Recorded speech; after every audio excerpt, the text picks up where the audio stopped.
What if I told you that this could be a masterpiece? Sounds crazy, right? Well, that's exactly what conceptual art is all about. Forget beautiful paintings and sculptures. What really matters is the idea behind the art.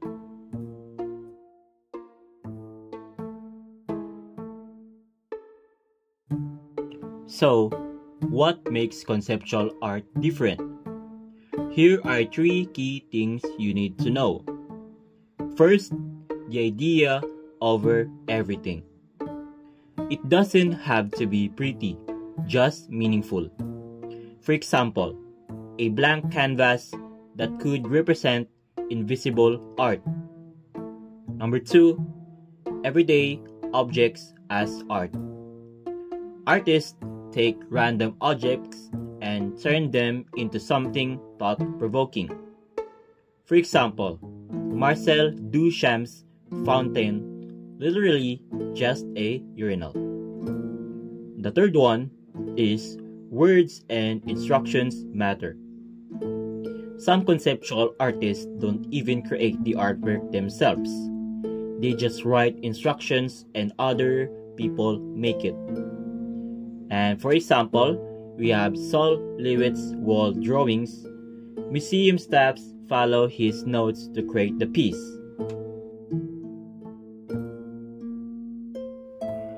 Let's check out the three of the most mind-blowing conceptual art pieces. Marcel Duchamp, Fountain, 1917. A signed urinal that forced the world to rethink what art is.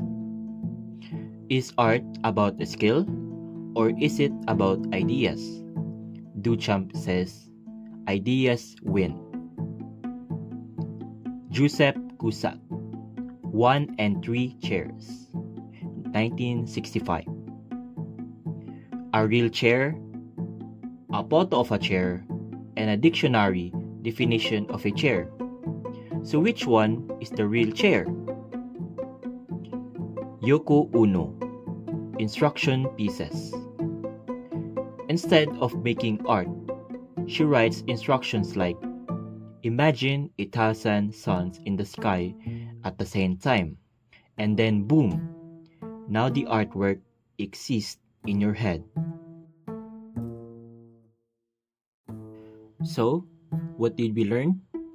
Conceptual art is about ideas, not just skill. It questions everything we think about art, and even today, it's shaping how we see creativity.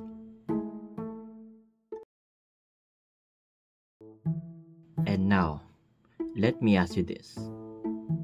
If art is just about ideas, does that mean you could be the next great artist? Maybe you already are.